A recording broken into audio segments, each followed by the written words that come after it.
umaga muli mga kapatid. Magsimula na po tayo ng ating Bible class. Pero bago tayo magsimula sa ating men's study, hayaan niyo muna basahin ko itong Jeremiah 29 verse 11 bago tayo magsimula ng prayer. For I know the plans I have for you, declares the Lord, plans for welfare and not for evil, to give you a future and a hope. So let us pray. Sa aming dakilang Diyos, kami lumalapit sa iyo sa umagang ito, sa oras na ito. Papasalamat sa natapos na kaninang panambahan. Sa naway matuto kami, Panginoon, sa compassion na meron ka. Kahabagan mo kami. At sa oras na ito, hinihiling namin ito na kami matuto kung paano magplano ng tama at paano magplano ng tapat sa iyong salita. Pakita namin, Panginoon, yung mga mabubuti mong plano para sa amin at ma-apply namin ito. Maraming salamat, Panginoon, sa pagkakataon na ito na makapag-aral kami.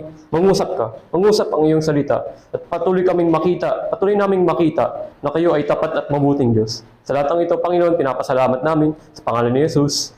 Amen. Okay, so, punta tayo sa ating mga handouts, mga kapatid. Simulan ko na sa ating introduction. So, pag-usapan natin dito ang title ay Pursuing Christian Excellence on Godly Planning. So, yung nakasabi dun sa handout din sa bulletin on how to plan, dadagdag din natin yun. Pero focus talaga natin dito, God-centric planning or godly planning.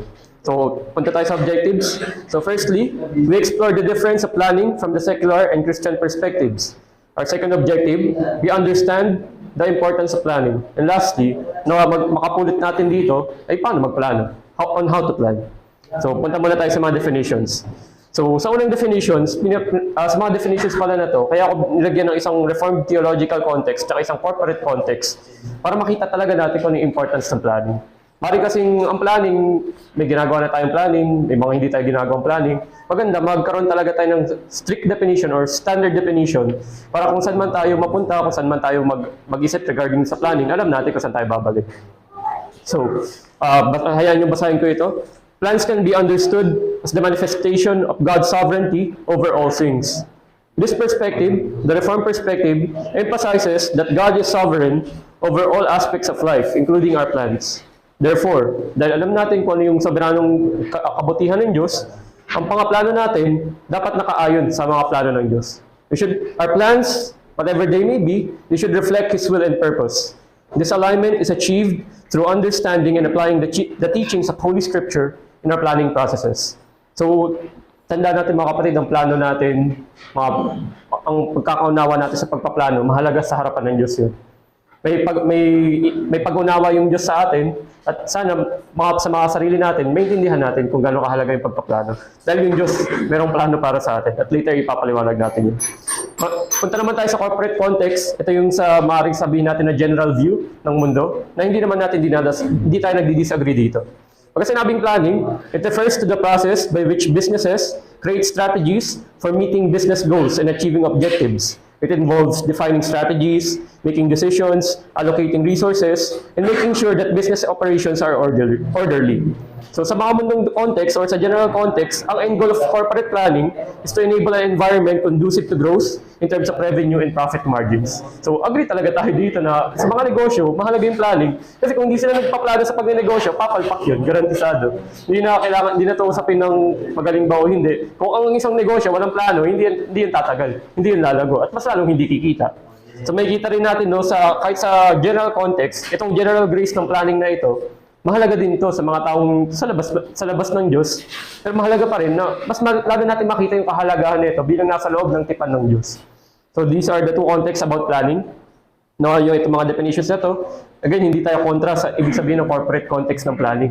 Mas ma-improve pa nito or mas maayos pa ito sa pananaw sa reform context natin. At yung reform context din, pwede rin matulungan na itong mga corporate context na ito. Dahil alam natin kung applicable ito at mabuti ito sa harapan ng Diyos, dapat nating isa katuparan, dapat nating gawin. So these are the two contexts on planning. Kung saan man tayo dito, makita natin yung kahalagahan pa rin nito. So yung mga bullet points natin, ang prinsipyo lang naman ng planning ay simple. Simple lang naman yung dapat nating isipin dito. Those who plan to fail are in essence planning. Those who fail to plan are in essence planning to fail. Very common na yan saying. Hindi talaga nawawala yung saying na yan kasi nga, napakahalaga talaga ng pagpaplano. Lagi ko i-stress yung importance ng planning kasi nga kung hindi ka nagpaplano, anong ginagawa mo? Di ba? Kung hindi ka nagpaplano, saan mo nilalagak yung oras mo? Saan mo inaalay yung oras mo? So, mahalaga dito bilang mga Kristiyano, lalo na as Christian men of the ministry, dapat meron tayong mga plano. Meron tayong mga plano sinasakatuparan at may mga pinagpaplanuhan tayo. Again, regardless of whether you are a strategic corporate planner or a humble garbage collector, the importance of planning is universal. It is a skill that's applicable to all professions and all personal circumstances. Dito tayo medyo magiging, sabihin na natin, more strict or stern or harsh. Dito usapin na kung ikaw ba ay may kakayahan o hindi. Lahat tayo pinagkalooban ng Diyos ng kakayahan para magplano. Kaya hindi dapat natin ito pabayaan. We are called to plan because we are able to plan. Because we are able to plan, we should do the plans. And lastly, panawagan din ito para sa better stewardship on embracing the responsibilities that God has assigned to us and using planning as a tool to fulfill these duties. Mahalagang tool din ito. Mahalagang kasangkapan din ito sa mga lakarin natin bilang Kristiyano. Ika nga nila, kung hindi mo alam kung saan ka patungo, paano mapupuntahan? Kung hindi mo nakikita yung nilalakaran mo, paano mo may iwasan yung pagkatalisod? So mahalagang konsepto din ito regarding planning. So, sa isang context na ito, mayroon itong general or overview, at meron din itong specific and very nuanced or very personal na approach sa planning. So sana maintindihan natin na yung general at broad overview ng planning, mahalaga. At ganun din yung specific at personal na context ng planning. So kanina naibasa ko nga sa inyo yung Jeremiah 29 verse 11. Gusto ko lang din tanggalin sa isipan natin itong context ng planning, itong context ng God's plan sa atin, na kaya may plano yung Diyos sa atin, para lang for the sake na yumaman tayo, umunlad tayo, para mas gumanda yung buhay natin. Itong Jeremiah 29:11, ang context na ito yung sa Israel, na kung saan sila ay sinakop ng Babylon, at nakikita na ng mga Israelites na parang parang pinabayaan na sila ng Diyos. Pero ang katotohanan nito, mga kapatid, na yung mga plano ng Diyos na sinabi niya sa Israel ay applicable din sa atin. Sa part na kung saan ang plano na to ay hindi lang sa earthly wealth, hindi lang about sa gain sa mundo, hindi lang about sa pagpapayaman or sa kaayusan ng sitwasyon natin sa buhay, kundi sa kabila ng mahirap na buhay, sa kabila ng kawalan ng yaman, sa kabila ng mga pasakit sa buhay, ang plano ng Diyos sa atin ay ang kaligtasan niya ayon kay Kristo. Ito yung godly plans na pinag-uusapan natin. Pag sinasabi natin anong plano ng Diyos na meron sa atin, oo, may grasya siya, nabibigyan kanya ng trabaho kung magsusumikap ka at magpe-pray ka sa kanya. Pero hindi ito pangako niya about salvation. Ang plano ng Diyos sa atin ay salvation ayon sa salita ni Kristo, ayon sa buhay ni Kristo. Makita natin dito sa Jeremiah 29:11, bitawan na natin yung mga misconceptions na ang plano ng Diyos sa atin ay mabuti dahil uunlarin niya yung buhay natin. Hindi yun. Kaya mabuti ang mga plano ng Diyos dahil iniligtas niya tayo mula sa mga pagkakasala natin. At hindi niya tayo ipapahamak sa kasalanan, hindi niya tayo ipapahamak sa mga bagay na makakasira sa buhay natin at sa mga lakarin natin bilang mga Kristiyano. Hindi iyon ang pangako ng Diyos ay iyon. Hindi sa mga bagay na material lang. Nawa makita natin ito sa Jeremiah 29 verse 11 at sa mga other context pa regarding planning. So move tayo ngayon sa frameworks. Ngayon nakikita na natin kung ano yung value, ano yung importance ng planning at kung ano nga ba yung definite at very practical na definitions ng planning. Ngayon lalagyan na natin ito ng framework. Kung paano nga ba natin ito isa sa katuparan. Una, we should start to embrace godly planning, to cultivate good habits, and to strive for godly excellence. Hindi ito mawala sa mga encouragement natin, lalo sa mga previous classes kong ito, na kailangan natin magsimula, i-embrace yung mga mabubuting bagay. At stop din or i-abandon ang ungodly planning, to break free from addictions, and to turn away from sin. Dahil ito naman talaga yung tugon ng planning natin. To turn away from sin, kung may addictions tayo, siguro in the future classes, pwede natin include yun. Na huwag tayong magplano para sa kasalanan. Kundi magplano tayo para sa kaluwalhatian ng Diyos, para sa katuwiran. And lastly, ang i-continue natin, kung ginagawa na natin itong mga ito, mag-create ng plano, mag-commit sa plano natin, at maging open sa change sa pagpaplano natin. Maging mahalaga din para sa atin, tulad sa mga past kong mga studies, yung feedback ay mahalagang parte ng prosesong ito. Hindi naman sinabi na pagka magaling ka na magplano or marunong ka na magplano, laging maganda or perfecto plano mo. At dumadating pa rin yung mga pagkakataon na yung mga plans natin nag-fail, at i-address natin yan later. Pero ang mahalaga dito, magamit natin yung failures sa plans na yun as feedback. At kung may mga taong nagkikritik din ng mga plans natin, magamit pa rin natin yan as feedback. Wag nating sarilihin lang yung planning process. Yung mga pagkakataon na dapat meron tayong individual na process ng pagplan, pero pagdating na sa isasabak na yun, sana magamit natin yung mga means ng Diyos sa atin para ma-improve yung mga plans na yun. Ito yung point na sinasabi ko kanina, na kung hindi mo alam yung mga plano ng Diyos, paano ka magpaplano para sa lakarin mo bilang Kristiyano? So napaka-fundamental talaga na unang-una pa lang alam natin kung para saan yung mga plans natin. Whether it be simple plans, complex plans, broad plans, or personal plans, lahat yun dapat aware tayo kung ano yung purpose natin behind those plans. So punta tayo sa main message. So ang main message ko dito, ang assertion ko dito mga kapatid, our plans will flourish when they are obedient with God's plans. We are not to merely make plans, as ends of themselves, but to make our plans a reflection of God's perfect plans. So ito na yung main message natin mga kapatid, na makapulutan na agad natin ito ng mga aral. Makita natin na ang pagpaplano ay maring sa iba mahirap, maring sa iba madali, pero makita natin napakahalaga ng pagpaplano. So punta tayo sa mga subpoints, no? So unang subpoint natin dito, yung the ultimate goal. Our plans should strive to align with God's revealed will. This involves seeking His guidance through prayer and Scripture, not only at the beginning of our planning process, but throughout its execution. Our focus should not be solely on achieving our personal or professional goals, but on fulfilling God's purpose for our lives.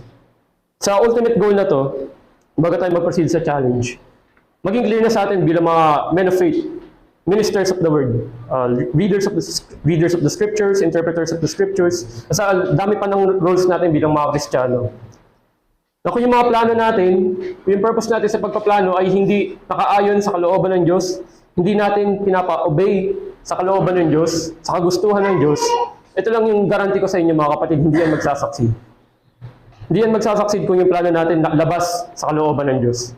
At kung mag-succeed man, may nakakatakot dito kasi nag-plan ka labas sa kalooban ng Diyos tapos nag-succeed. Ano sa tingin niyo yung pananaw ng Diyos doon? Baka niya hinahayaang mag-succeed yun dahil pinapabayaan ka na niya sa kasalanan. Nawawag sa atin mangyari yung nakakatakot at nakakalunos na kalagayan na gano'n. Bilang mga tao ng Diyos, mga plano natin, sa mga specific na gagawin natin, mga goals, objectives natin, i-obey natin under sa kalooban ng Diyos. Kung alam na natin kasalanan, huwag na natin pagplanuhan. Yun yung pinaka-appeal ko sa inyo mga kapatid. So ito yung mga challenges na corresponding din sa purpose natin sa ultimate goal. Can you readily enumerate your goals? Kaya mo ba agad masabi yung mga goals mo? Masabi mo ba na align sila para sa spiritual growth ayon sa kalooban ng Diyos sa buhay mo? Challenge to, personal challenge to sa atin, brethren. Ano mga goals mo? Ano yung mga pinagsusumikapan mo ngayon? At alam mo ba yung mga yun? Kung hindi mo alam, bakit hindi mo alam? So yun yung mga follow-up questions ko dito na personal challenge sa atin sa planning. Kasi ang aim natin sa planning, may goal tayo, may isiset tayo na tatapusin or aabutin. At kapag naabot natin, yun yung resulta. Pero ngayon, kung yung resulta ba na yun, sapat ba o hindi, yun yung personal challenge natin sa isa't isa. Na kailangan naka-under siya sa kalooban ng Diyos, naka-under siya sa plano ng Diyos. Dahil kung hindi, again, my assertion, my assurance to you, brethren, your plans will fail, definitely. Paglabas sila sa kalooban ng Diyos. Punta tayo sa second challenge.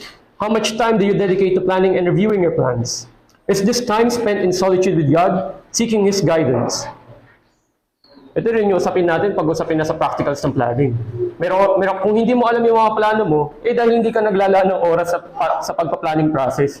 Tandaan natin no, ang planning ay still work na pinagkaloob sa atin ng Diyos. Ito ay trabaho pa rin natin bilang mga Kristiyano na gawin natin at isulong natin. Kung hindi ka naglalaan ng oras sa planning at sa dedicated na planning, sa pagre-review ng mga plano mo, paano mo nga naman talaga malalaman yung kalooban ng Diyos sa mga planong yun? Hindi ka nag-invest ng oras, hindi ka nag-invest ng energy, hindi ka nag-invest ng resources. Nawa mga kapatid, huwag tayo makitaan ng ganitong katamaran, ng ganitong level ng kapabayaan. Dahil paano mo nga naman aasahan yung mga plano ng Diyos kung ikaw personally, wala kang plano, wala kang ginagawa. So ingatan natin yung mga kapatid. And lastly, additional point din ito, do you seek counsel from those who demonstrate godly wisdom in planning and execution? Ito rin. Mahalaga na sa individual processes natin, meron din yung church process dito. Kasi ito yung pinupush ko sa church na kanino ka magsisik ng counsel pag sa usapin ng pagpaplano mo at sa mga objectives mo. Sa sarili mo lang ba at sa Diyos? Hindi ka ba rin ba dudulog sa iglesia na sinasabihan din at may mga pangako din yung Diyos sa iglesia niya? So mahalaga na wag din natin puro sarilihin lang yung mga plano natin. Kasi baka yung mga plano mo, sinasabi mo na may misguide ka na ay plano ito ng Diyos sa akin pero ano pala personal sin. Ano ka lang, makulit ka lang na ayaw mong i-share sa iba kasi prefer mo yung plano mo, sarilihin mo lang. Dahil gusto mo, ikaw lang yung masunod. So again, may reproof tayo dito. Ingatan natin yun. Na maganda na i-share natin yung mga plans natin sa iba. Pero bago tayo tumuloy sa balancing up, bigyan ko kayo ng isang example ng maring naging concern or issue natin regarding sa planning. Or isang example regarding planning. Pag sinabi kasing financial planning, meron tong konsepto na about sa finances. So ngayon, kung may financial plans ka, pwedeng napakasimple lang ng plan mo at example na ibibigay ko is about pagsasave ng budget or pagsasave ng emergency fund. Kaya ka nagpa-plan for emergency fund para pagka may issue, nagka-problema, meron kang pera. Ang plan natin, sabihin natin, ang plan natin ganito. Ang specific plan ko, magkaroon ako ng emergency fund. Emergency fund. So, saan siya nakalpaloob sa purpose ng Diyos? Kaya ka gumagawa ng emergency fund para pagka may emergency, meron kang magagamit na fund. Para pagka hindi ka dadating sa punto na nagpe-pray ka sa Diyos, tapos ang prayer mo, bakit wala akong emergency fund? Kundi ang pinipray natin, salamat sa Diyos, may emergency fund ako.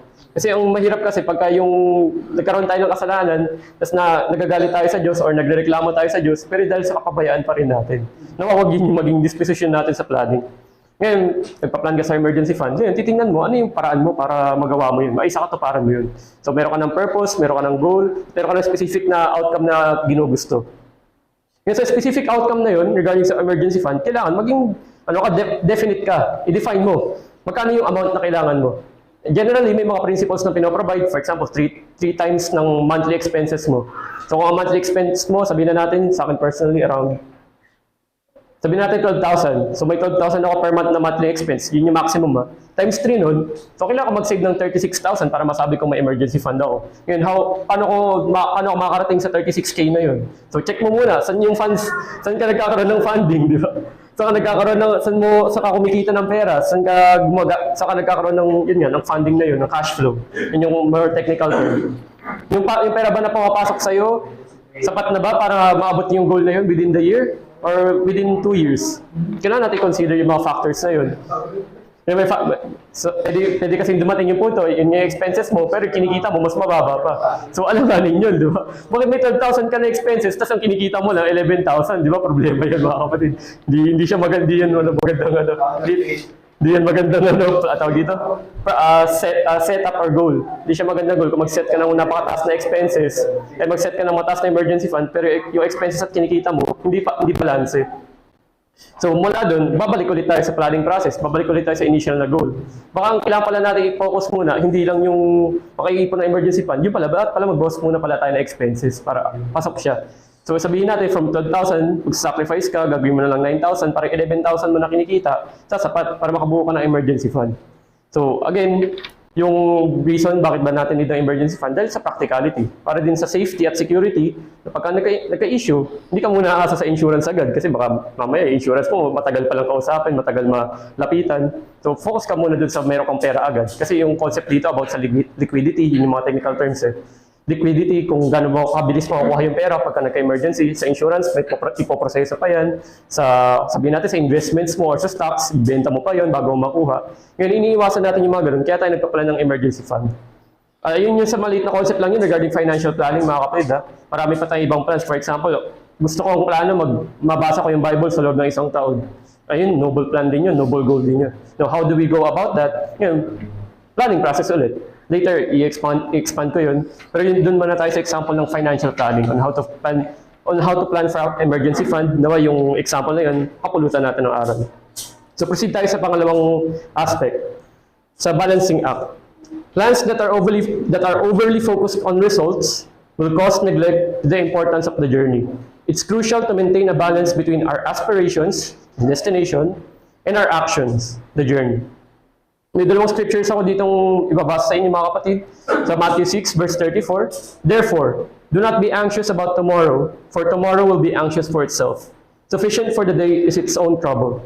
Simple exegetical na definition, meaning nito, we are reminded to focus on the present and not to be overly anxious about the future. It's a call to trust in God's providence and to understand that each day comes with its own challenges and blessings. Yung kanina kong binasa sa Jeremiah 29 verse 11, makikita natin yung nuance sa pag sinabing God's plan. Nakita natin na yung God's plan, hindi lang siya material wealth, kundi sa spiritual wealth, sa salvific na process ng Diyos. Ngayon dito sa Matthew 6 verse 34, ang sinasabi dito, hindi niya sinasabi sa atin na huwag ka maging anxious sa tomorrow, so huwag ka na magplano. Hindi. Kung ang punto dito, maging tutok tayo sa mga pang-araw-araw natin na duty, para yung mga plano natin, na-address yung mga duties na yun sa pang-araw-araw. Yun yung nuance na pagtingin natin sa mga plano natin. Kakaplano mo para sa paparating na dilubyo, pero wala naman. Meron kasing ganong anxiety na nangyayari. Hindi, need ko magplan ng emergency fund na 10x. 20 times ng monthly expenses ko kasi nakakatakot yung walang pera. Hindi yun yung panawagan sa atin sa pagpaplano mga kapatid. Reasonable dapat yun. Ayon pa rin sa mga personal natin mga situations. Kaya bakit sinabi may mga prinsipyo regarding doon? Bakit 3 times ng monthly expenses? Hindi 10 times ng monthly expenses mo or 20 times ng monthly expenses mo? Kasi parang sinasabi, hindi mo magkatiwalaan yun Diyos pag dumating yung mga sakuna at dilubyo ng emergency. Na need mo pa na mas mataas na pera para lang masabi na may safety ka. Ngayon, ang nangyayari na natin, hindi na natin nagiging kumpiyansa yung Diyos. Nagiging kumpiyansa na lang natin yung mga sarili nating effort, yung mga sarili nating mga kabutihan, na okay lang na gawin yung mga ganun. Sabihin natin, ayaw mo ng 3 times, gusto mo 6 times. Okay pa rin yun. Pero dapat yung mga reasonable na goals na yun, huwag nating kaligtaan yung mga iba ring mga plano at mga gawain natin. Yun, sa kaka-emergency fund mo ng ganun kalaki, hindi ka na nag-offer. Dahil sa sobrang anxious mo na, ay wala akong emergency fund, ayoko mag-offer muna. Ayoko muna tumulong sa mga kapatiran na nangangailangan, yung sarili ko muna. Iwasan natin yun. Magkaroon tayo ng nuance sa planning. Na ganun dapat yung goal pa rin natin. Sumusunod pa rin sa kalooban ng Diyos, nagiging tapat pa rin sa mga pinagkaloob sa atin, pero hindi pa rin kinakaligtaan yung ibang mga utos niya rin na mahalaga. Sa Colossians 1 verse 12, makikita din natin dito, giving thanks to the Father who has qualified you to share in the inheritance of the saints in light. This encourages us to give thanks to God who has enabled us to partake in His divine plan. It's a reminder that our ultimate goal is not worldly success, but the inheritance of God's kingdom. And additionally din dito, mapapalawak natin yung kaharian ng Diyos kung paunlarin natin yung iglesia na meron tayo. Yun yung isa ring bagay na sinasabi dito sa Colossians 1 verse 12. May inheritance na tayo sa Diyos, kaya naman mga kapatid, alam ko, at naririnig natin sa isa't isa na meron tayong mga suffering, meron tayong mga pinagdadaanan, meron tayong mga problema, meron tayong mga issue, na magamit natin yun para makapagplano tayo ng maayos. Magamit natin yun bilang maayos na goal na paglabanan na pagsumikapan. Siguro yung mga sinasabi kong goals kanina, mga ideal goals yun. Pero paano kung walang-wala ka pero need mo pa rin magplano for an emergency fund? Will you still be willing to trust God on that? Will you still be willing to spend time and effort to make plans, to review your plans na sa kabila ng matitinding circumstances na yun? At ito yung sinasabi ni John Calvin dun sa, sa institutes na regarding prayer at regarding din sa planning, na applicable sa planning. Kapag ba may sakit ka at nababalisa ka, hindi ka na ba sinasabihan ng Diyos na manalangin? Di ba't ang sinasabi ng Diyos sa atin na ang sinasabi ni Calvin, mas lalong nakikita ng Diyos yung kabutihan, mas lalong nakikita ng Diyos yung seriousness at yung genuineness natin. Kung sa kabila ng mga sakit, sa kabila ng mga pinagdadaanan natin, nagpipray pa rin tayo sa Diyos. Sa kabila ng mga distractions, sa kabila ng mga pasakit, patuloy pa rin tayo nagpaplano para sa Kanya. At di ba't napakabigat at napakamabuting paraan ng pagpaplano yun? Na hindi natin hinahayaan na yung mga personal circumstances na mapagilan tayo. Kundi sa kabila ng kabigatan na yun, tutuloy pa rin tayo sa pagpaplano. Ito yung balancing act na sinasabi ko mga kapatid, na wag din tayo maging bugnutin sa harapan ng Diyos. Kapag hindi natupad yung plano, sinasabi natin hindi mabuti yung Diyos. Hindi siya ganun mga kapatid. Meron tayong mga ini-aim talaga na goal, purposes, meron talaga tayong objective na gustong makuha. Kaya tayo nagpaplano. Pero nawa, magabayan tayo ng Panginoon, huwag tayo maging sobrang focus doon na lahat na ng mga bagay kinakaligtaan natin. Yun nga, tulad nga ng kanina example, nag-emergency fund ka ng 6 times ng monthly salary mo, ay ng monthly expenses mo, tapos hindi ka na nag-o-offer kasi nga sobrang bagabag ka na wala kang ganong amount. Hindi siya proper application ng planning mga kapatid. Sana makita natin yun sa iba natin mga plans. So, regarding yun sa balancing out, ngayon, tutungo na tayo sa effective planning. We should aim to develop plans that are effective and adaptable. Consider your unique circumstances, gifts, talents, and abilities that God has bestowed upon you. Ito yung panawagan sa atin sa Proverbs. Lahat to, scriptures regarding Proverbs, so isa-isahin ko sa inyo. Commit your work to the Lord and your plans will be established. Proverbs 16 verse 3. Without counsel, plans fail, but with many advisors, they succeed. Proverbs 15 verse 22. The plans of the diligent lead surely to abundance, but everyone who is hasty comes only to poverty. Proverbs 21 verse 5. These verses highlight the importance of aligning our plans with God's will, seeking His wisdom and being diligent. They underscore the need for adaptability in planning, considering our unique circumstances and abilities. Ultimately, effective planning is about God's purpose. Again, babalik ulit tayo sa overarching goal natin sa godly planning. Ialay mo yung mga plano mo para sa Diyos. Subukin mo may isang verse din, hindi ko na maalala yung specific verse. Subukin mo yung Diyos sa kabutihan niya at tingnan mo ngayon kung paano kanya bibiyayaan. Subukan mo yung Diyos sa mga kabutihan niya, sa mga grasya niya. Ialay mo yung mga plano mo sa kanya. Mag-set ka ng mga magagandang plano, hindi dahil para sa sarili mo, kundi para sa kabutihan, dahil sa plano ng Diyos sa'yo. Ganun yung gawin natin mga response mga kapatid. Ito yung call sa Christian excellence.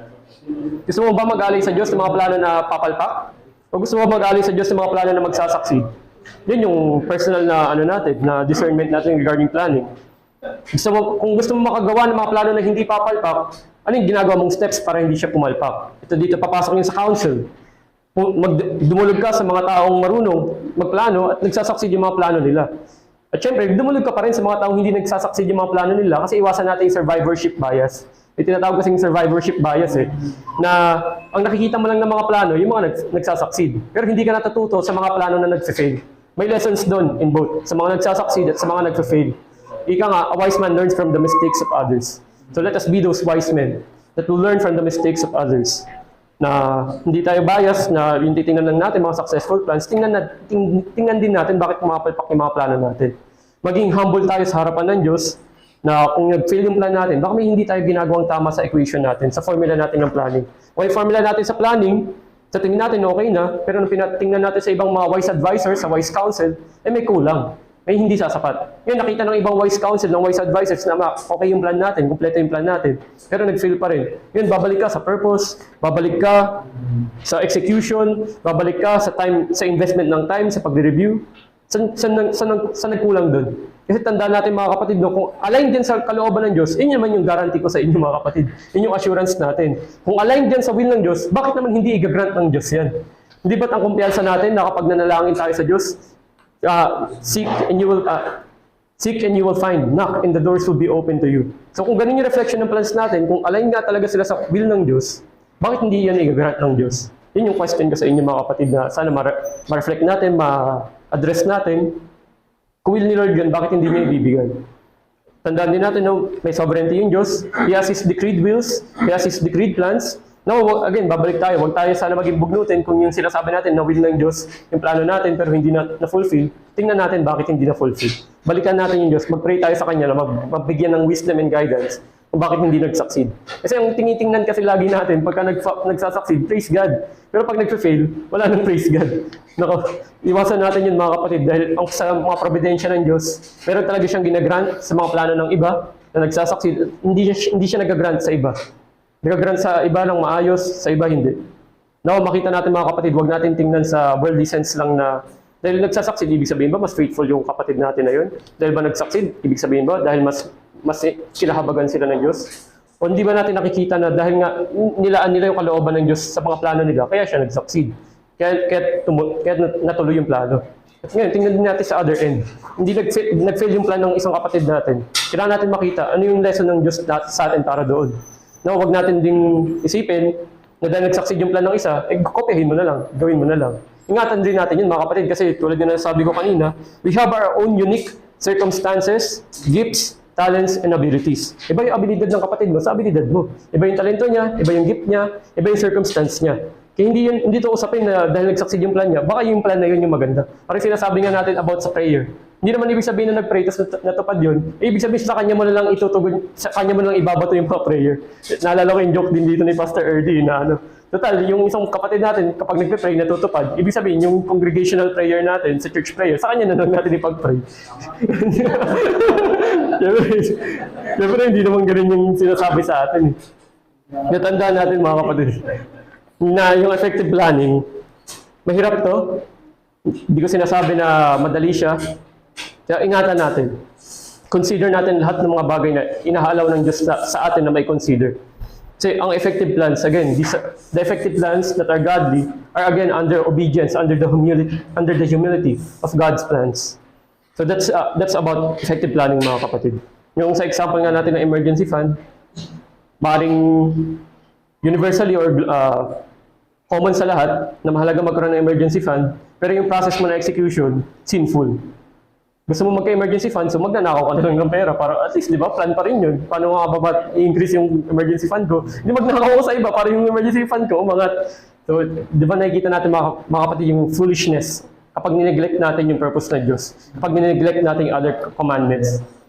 Oh, gusto ko magka-emergency fund, hindi benta na lang ako ng drugs sa kalye, at least bibilis pa yung paraan ko ng pagka-emergency fund. God does not, let us not fool God. Alam niya yun na mali yun, alam natin na mali yun. Kaya wag natin subukin yung Diyos sa maling paraan. So that's about effective planning. So sa pang-apat, reminder na lang din ito about avoiding pitfalls. Neglecting the work of planning is a pitfall that we must consciously avoid. It's not just about a lapse of judgment, hindi lang to about pabayaan, but a form of sin that hinders us from fully realizing that God's plans for us. Napipigilan na ito maintindihan natin, ma-realize yung plano ng Diyos sa atin. Kung una, ito yung example about prayer, ito yung example about sa planning. Pagka hindi ka nag-pray sa Diyos, hindi niya i-grant sa iyo. Mayroon ng decreed will yung Diyos. Alam na ng Diyos lahat. Simula, gitna at dulo ng mga buhay natin. Ngayon, ang tanong sa iyo, bakit hindi ka nag-pray sa Diyos para sa mga hinanaing mo sa Kanya, yung mga pangailangan mo sa Kanya? Alam mo naman na i-grant yun. So ito yung challenge din ng Diyos sa atin regarding sa planning. Magplan tayo sa mga alam na natin ipagkakaloob sa atin ng Diyos para makita natin yung kabutihan at kaluwalhatian niya sa atin.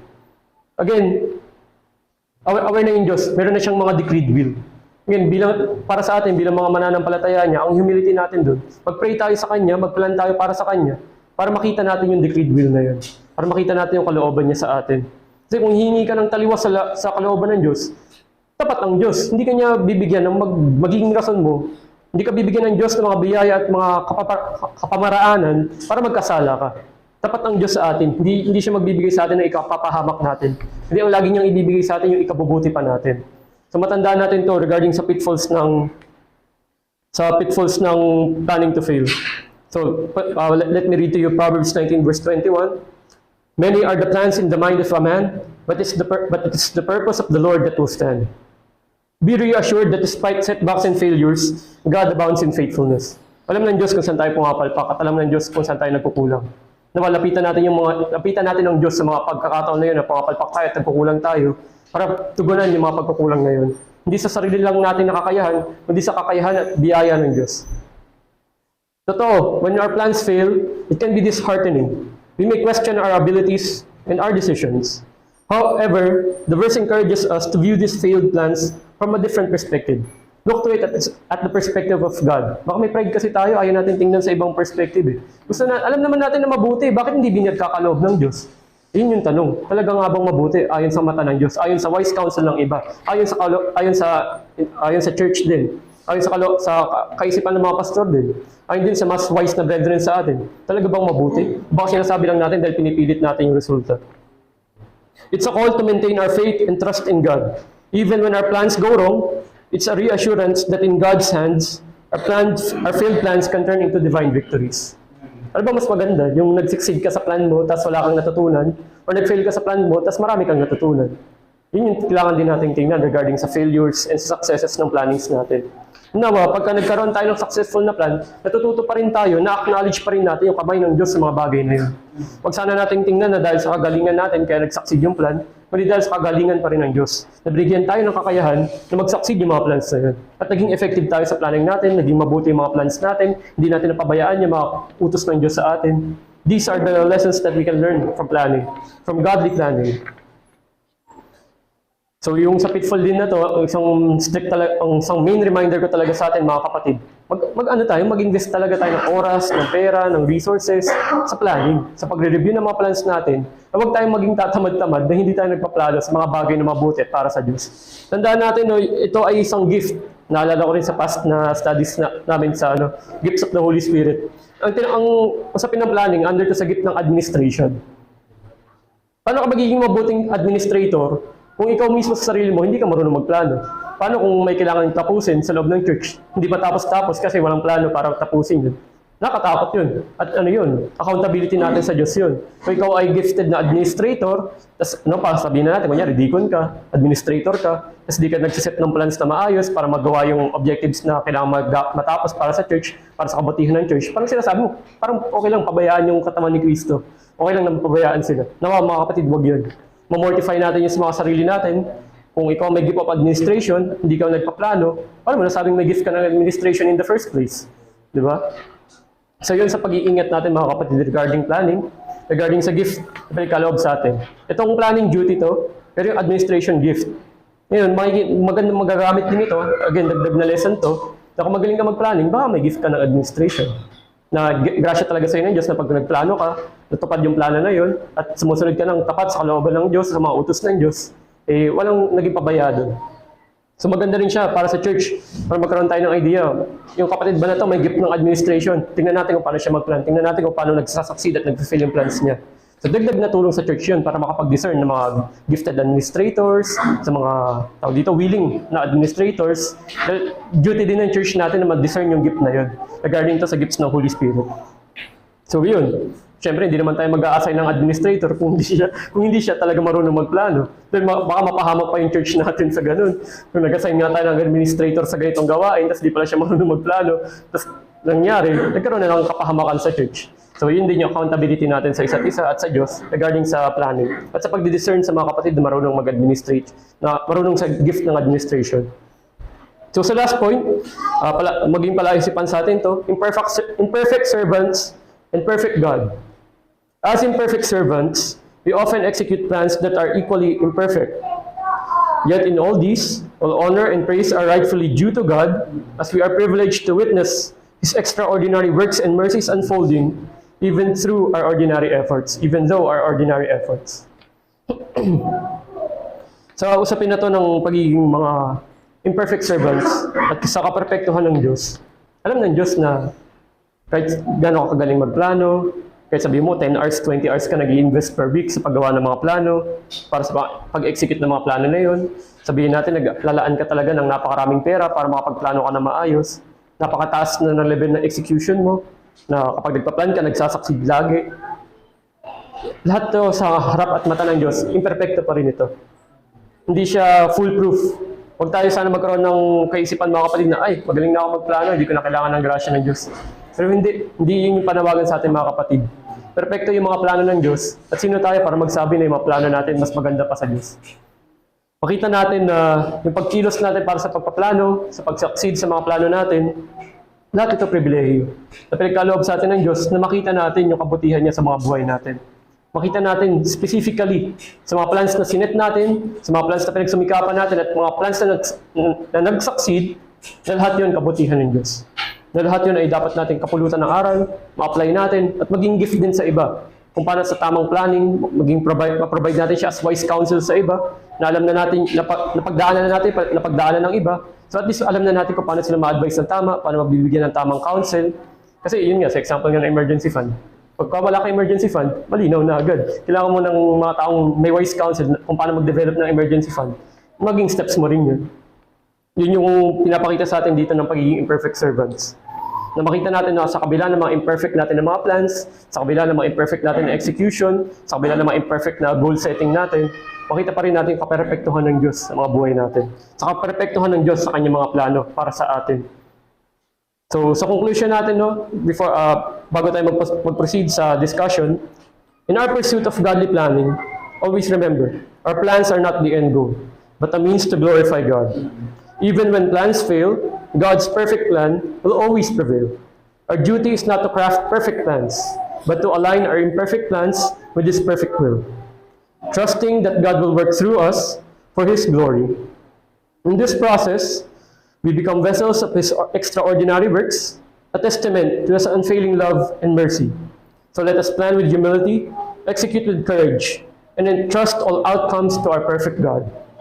Ito yung conclusion sa remarks natin regarding sa sa godly planning. On how to plan, naipakita ko na lang briefly kung ano yung itsura ng example ng magandang plano or ang godly planning. Magamit natin yung frameworks na pinaliwanag ko kanina. Aware tayo kung ano ibig sabihin ng definite term na planning. Alam natin yung definite na term na plans. Alam natin yung kaibahan nito sa sovereign plans ng Diyos versus sa imperfect na plans ng tao, mga imperfect plans natin.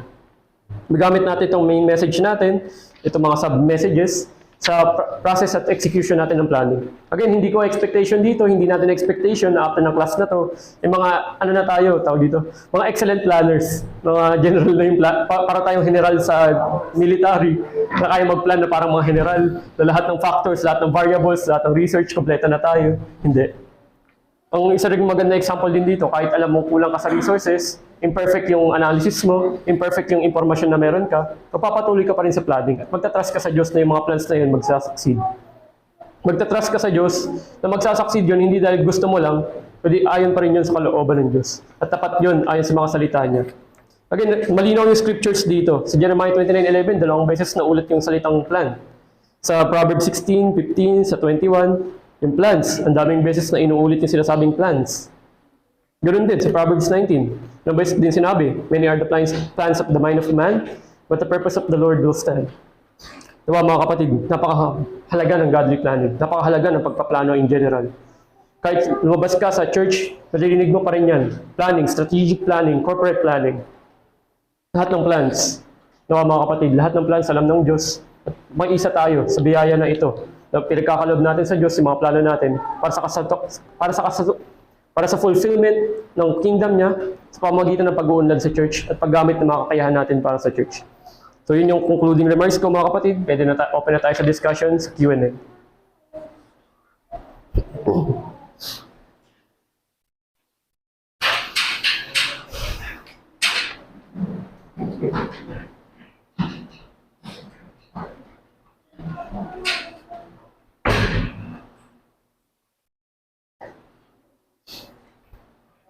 Sige, sir. May level ba na priorities ng planning? For example, tayo mga lalaki, maraming nakakaiba sa ating responsibility. Ang may pamilya ka, so on. Habang nag-aaral ka, diba? Kunyari po, plan ka, may priorities ka ba munang dapat consider before yung iba? Siyempre, hindi mo sila pwedeng lahat eh. Sabay-sabayin eh. Parang gano'n. Yun yung Additional, itong question ni Sir Manny or ni Deacon Manny, related siya sa third point sa effective planning. Of course, panawagan sa atin bilang mga Kristiyano, kung ano yung unique circumstance mo, ano yung personal mo na buhay, i-align mo dun sa mga plans or objectives mo. Kapag ikaw estudyante, ang panawagan sa iyo, mag-aral. Primary duty mo, mag-aral, gumawa ka ng mga plano para makakatulong sa pag-aaral mo. Hindi ka pwede magplano na parang trabahador, na ang aim mo, kumita. Siyempre, pag estudyante, hindi kumita yung aim mo. Ngayon, sa mga additional questions mo rin, Sir Manny, na paano mo i-align ngayon yung prioritization ng planning. Part yun ng wisdom na hinihingi natin sa Diyos. Na ang uunahin mong plano, siyempre, yung mga bagay na is either A, napapabayaan, magplano ka sa mga bagay na napapabayaan para hindi na mapabayaan, at B, ma-maintain yung mga dapat na ma-maintain. Kasi iba-iba yan eh. Kung ikaw ay tatay, syempre ang plano mo para sa welfare ng mga anak mo. Gumawa ka ng mga plans for the welfare of your children. Ito yung unique circumstance sa mga tatay. Ngayon, sa mga CEO, sabihin natin manager ka or CEO ka ng kumpanya, ano yung plans mo dapat para sa business, para ma-maintain, para ma-manage mo yung tao. So, doon ka tinatawagan mag-prioritize ng plans na yun. At again, babalik tayo dito sa utos ng Diyos. Kung saan napapabayaan, doon ka mag-prioritize. Hindi doon sa na-fulfill lang. Dahil ika nga, kung saan ka pinakamahina, doon ka talaga masusubok ng Diyos na malala. So, nawa, sa usapin ng prioritization, ano ba dapat, anong levels ba dapat yung unahin ko, anong plans ba dapat yung unahin kong setan, yung mga hindi na setan, yung mga napabayaan, at yung nagkakos ng continual sin. Parang hindi na maging continual. Yun yung usapin regarding sa prioritization, sir. Sana nasagot ko yung tanong mo. So, any other questions?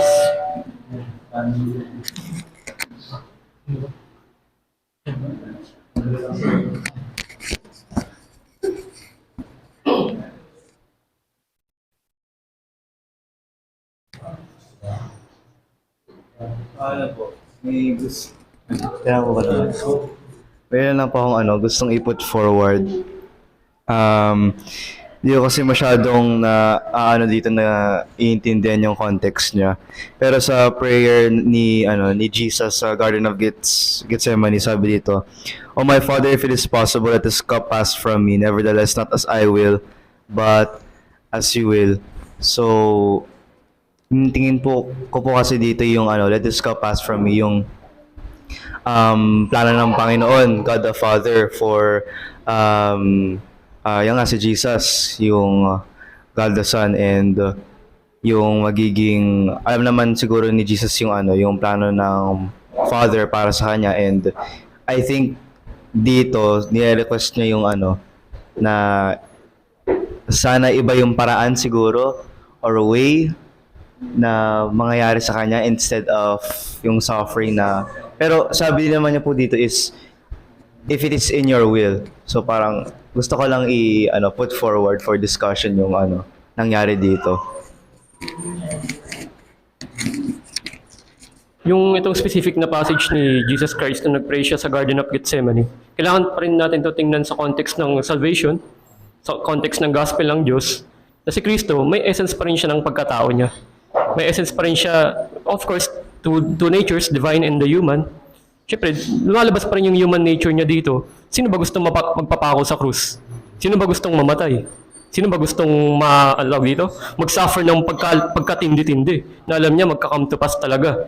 Ngayon, ang prayer ni Kristo dito, makita natin na kahit may alam tayong makikitang suffering, na alam natin may makikita tayong issue na kakaharapin, nawa, ang maging humility pa rin ni Christ doon, sa oras na yun, masunod pa rin yung kalooban ng Diyos. Hindi lang yung sa human nature niya na gustong iwasan yung suffering. Ito yung sa usapin din ng, siguro madadagdag na dito, yung sa usapin ng godly planning.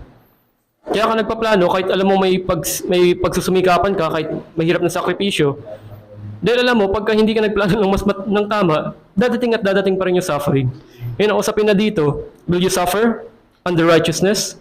Or will you suffer under the discipline of God kasi nagkasala ka laban sa Kanya? Yan yung sa usapin sa Garden of Gethsemane. At again, dahil ito ay kay Jesus Christ sa Gospel Testament niya, ito yung usapin ng kanyang obedience sa kabila ng alam niya kakaharapin na suffering niya. Sana nakatulong yun para ma-understand yung context regarding kay Jesus Christ. Bakit siya nag-pray na para bang ayaw niya mangyari? Dahil may essence talaga na ganun, na ayaw niyang mapahamak ng malala. Kung pwede nga sana maligtas siya nang hindi na mamamatay, nang hindi na magkakaganon, dapat sana mangyari, pero hindi. Hindi yung hinihiling ng ni Kristo sa Diyos na huwag mangyari yung gospel, kundi mangyari yung gospel nang hindi siya mapapahamak ng napakatindi. Pero alam natin na hindi yung kagustuhan ng human nature natin yung dapat masunod. Kagustuhan pa rin ng divine nature, kagustuhan pa rin ng Diyos Ama. Ito lang naman. Sana okay naman yung question. No more follow-ups or...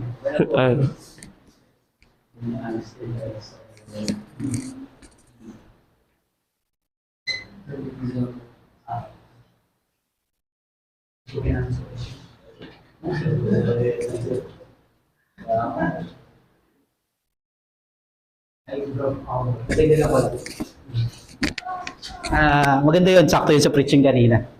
Yun yung honesty ni Christ dun sa situation niya.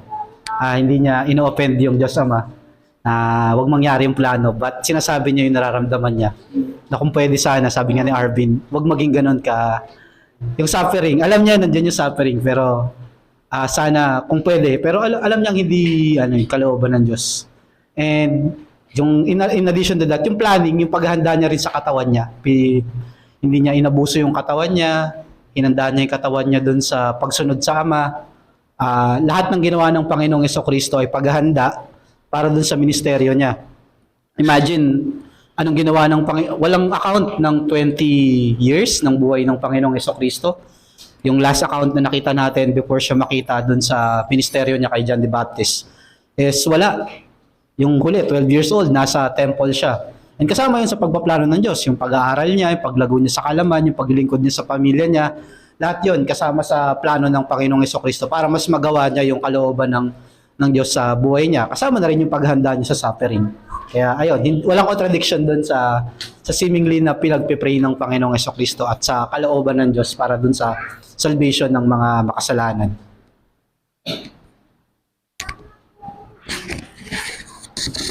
Mga questions pa ba? May mga questions pa mga kapatid. Siya ako may question na. Nag-study na. Siguro ang question dito kung nag-prepare din kasi ako ng sarili kong question. Siguro ang question dito, saan ako magsisimula? Kung di ako marunong planning, or ano yung magandang methods or methodology para makapag-plan ng maayos. Ang siguro sa question na to, para sa kapatid natin na naghahanap ng parang setup or system, ang masasabi ko, doon ka sa system na gumagana sa ibang mga kapatid at yung alam mong pwedeng magamit sa sarili mo. Kung hindi ka naman marunong gumamit ng mga tawag dito Excel, tawag dito mga Canva, yung mga Kanban board, hindi naman sinasabi sa'yo na gamitin mo yung pinaka-complex na pinaka-complex na mga planning systems eh. Gamitin mo yung gumagana para sa'yo at yung alam mong hindi mo kakatamaran. Kung kailangan mo na notebook para mag-planner, pwede. Meron naman mga daily planners, weekly planners, monthly planners. Gamitin natin yung means na yun. Kasi bukod sa mura lang, hindi siya mahirap gamitin. Kung kung kailangan mo ng mga advanced din ng mga systems, dahil nga for example, manager ka, at need mo ng mga mas maayos or mas ma-applicable na para sa trabaho mo, doon natin titingnan na maging realistic tayo sa mga sistema natin kung paano makapagplano. Kasi nga, pagkakalob sa atin ng Diyos, yung responsibilidad ng planning, na alam niya, matutupad pa rin natin. Again, part din ng scriptures, hindi tayo pinapabayaan ng Diyos sa mga pagdurusa natin. Hindi bigyan tayo ng mga problema ng Diyos na kaya natin kaharapin. Never niya tayong bibigyan ng napakahirap na problema na magkukos sa atin na magkasala palalo laban sa Kanya. Hindi ganun yung Diyos natin. Tapat ang Diyos. So yun yung pwede kong ma-address regarding sa ganong question. Regarding systems, regarding a practical step or step 1 on how to plan. Sa ganun, start ka sa planner, lista mo, consider all the variables, lagay mo lahat sa listahan, sa document. Kasi pagka nakikita mo sa document, aware ka kung ano yung nangyayari, na may measure mo. Na may measure mo kung saan ka nag-succeed, saan ka nag-fail, saan yung improvement, saan yung kailangang bawasan. So, ganun mga kapatid, regarding dito sa question ng saan ka magsisimula or how will you start step 1. Yun yung question ko, at least nasagot. Sige, si Bro Roy.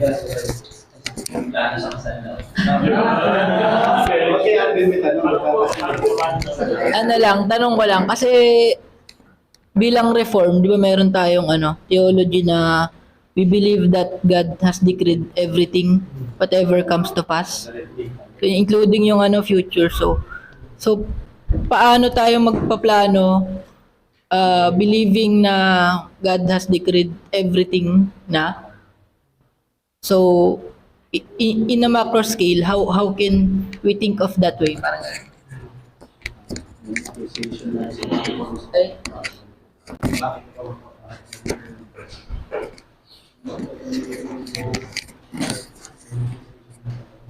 Since God has decreed all plans, or He has decreed His will, and all of it shall come to pass, part ng discernment natin as Christians, as Reformed na mga brethren, na magplano pa rin tayo. Ito yung calling or challenge sa atin na magplan. Kasi ito yung magiging dalawang conclusion yan eh. Kung mali yung interpretation mo dyan, iisipin mo, hindi na ako magpaplano. May plano na pala yung Diyos sa akin eh. Ba't pa ako magpaplano in a sense na pwedeng mag-fail? Hindi na lang ako sa mga plans na na wala, para sure ako, yung plano lang ng Diyos yung mangyayari. At yun yung rason ng tamad. Yung pangalawa naman, kung tama yung interpretation natin sa konsepto na yun, magpaplano tayo, regardless of the result, dahil ang aim natin, maluwalhati yung Diyos. At makita natin yung mga revealed plans na yun. God has decreed and it shall come to pass, pero hindi ikaw yung Diyos. So hindi mo alam kung ano yung mga decreed wills na yun, ano yung mga decreed plans na yun. Kaya yan sikreto sa mata ng Diyos, kaya yan sikreto sa harapan ng Diyos. Dahil alam niya, pagka pinakita niya sa atin, baka maging yun nga, babalik tayo sa maling conclusion natin. Na hindi, may plano na pala sa akin yung Diyos, ligtas na ako eh. Bakit pa ako magre-repent? Bakit pa ako Bakit pa ako lalapit sa Diyos para humingi ng kapatawaran? So, yun yung pag-iingat natin sa Hyper-Calvinistic interpretation ng decreed plans ng Diyos. Ganon din sa prayer. Bakit pa ako magpe-pray? Alam ko, magka-come to pass na pala. Ang calling sa atin, ang humility sa prayer, ipag-pray mo sa Diyos para maisa katuparan. Para maging kaloob ng Diyos, yung kalooban ng Diyos mapunta sa atin. Para hindi tayo ika nga nila, mag-suffer under sa discipline ng Diyos. Kasi hindi tayo nagpe-pray, hindi tayo nagpa-plan. Yun yung very, very maingat tayo, very dangerous na aspect sa reformed na understanding natin. Kasi kung magiging kumpiyansa natin sa Diyos at wala tayong gagawin na action sa end natin, ano pang nangyari sa doctrine of good works? Bakit pa nagkaroon ng doctrine of good works kung di rin pala tayo magko-commit ng good works para maintindihan yung plan or wills niya? Kasi yun nga yung magiging common na issue natin sa nature natin bilang tao. Na tayo masusunod, hindi yung Diyos. So yun yung masasabi ko bro regarding dun sa question or sa issue ng yung decreed plans ng Diyos ay magka-come to pass. So ano dapat yung maging application or reflection natin dun? So sana naging okay sa yun bro. Okay naman ba?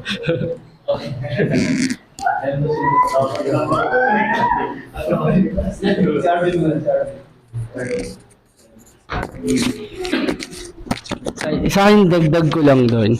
Isang magandang makita. Actually, I've been thinking about it, pondering din doon sa naging question ni Brother Roy. And when I tried to internalize yung question, knowing the idea na alam na ng Lord ang lahat, di ba? Parang para saan pa yung purpose ng pagsunod. Parang doon it boils down to the idea ng relationship ng man to God. yung our main purpose of creation is for us to worship, honor, and give glory to our Lord. And that requires us obeying kung ano yung dinikri niya for us, ano yung inihabili niya for us. And with that, coming into mind na my son, you have to obey this, comes yung idea of obedience. And since nagkaroon nga ng Paul, nandun yung pagpasok ng kasalanan which led us to disobey kung ano yung sasabi sa atin ng Lord, nandun yung idea na, Lord, you guide me kung ano yung mga pwede kong gawin, ano yung mga dapat kong gawin, ano yung mga dapat kong sundin. Siguro madalas ang nakikita lang talaga kasi natin, it's in vain, na minsan parang ang hirap namang sumunod, parang ayoko na sumunod. May mga ganong idea. Because andun din papasok din talaga yung idea na we are actually broken down doon sa pinaka-original creation natin na back then nandun yung joy nung pagsunod sa sinasabi ng Lord. Back then, nandun yung joy na gawin kung ano yung pinag-uutos niya. But then, nandun, nakikita natin na yung idea na, oo nga, no, ba't ko pa kailangan tong gawin kung ano, alam naman na ng Lord. Pero at least, actually, dun pinapakita na we are planning to do something, and that's to obey kung ano yung sinasabi ng Lord, leading us back dun sa ano yung original purpose natin as man, to follow, obey the Lord, and honor Him. Pero, ganun lang. Ang gandang Actually, yung sasabihin ko, nasabi na rin ni Deacon Harvey.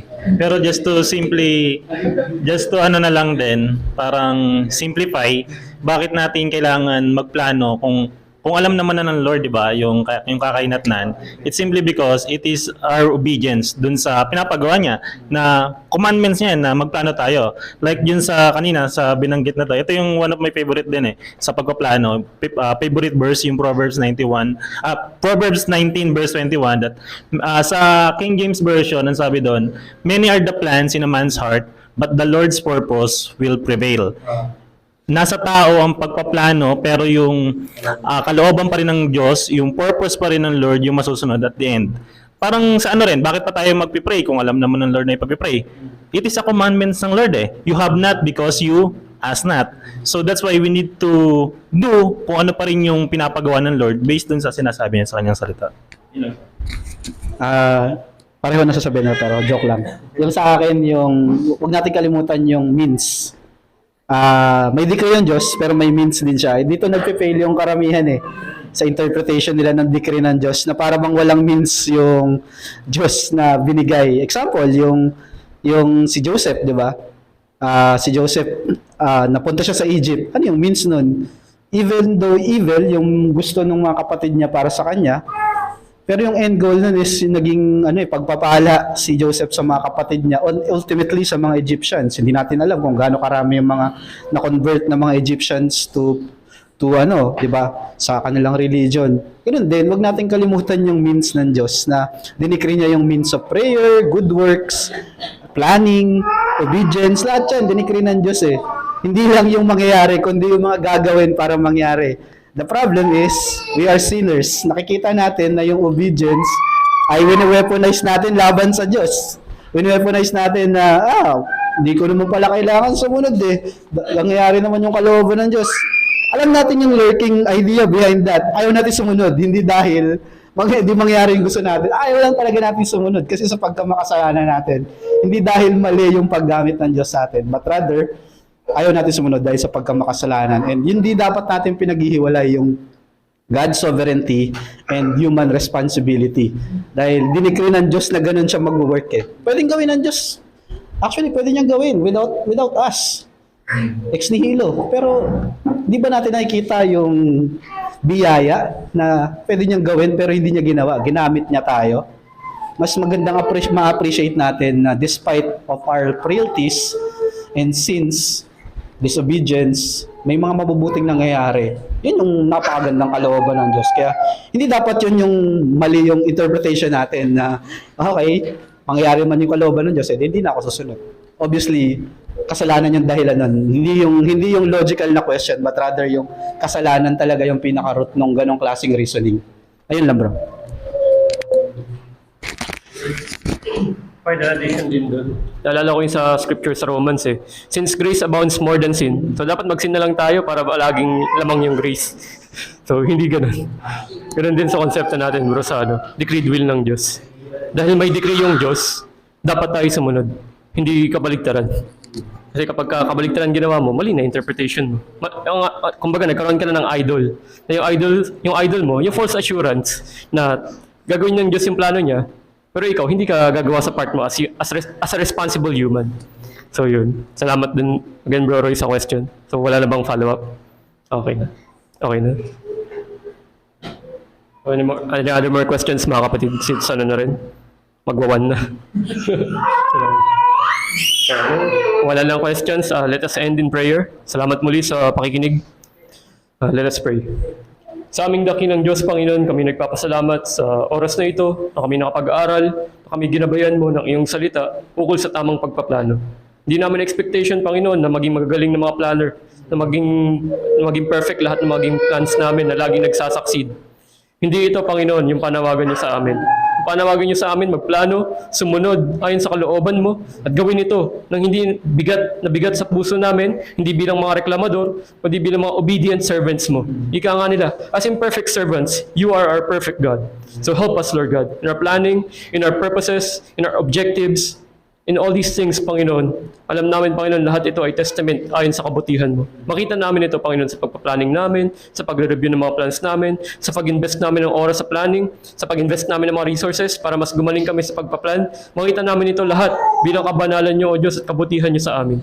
Maraming salamat, Panginoon. Ito ang aming mga samot dalangin sa oras na ito. Sa pangalan ni Jesus. Amen.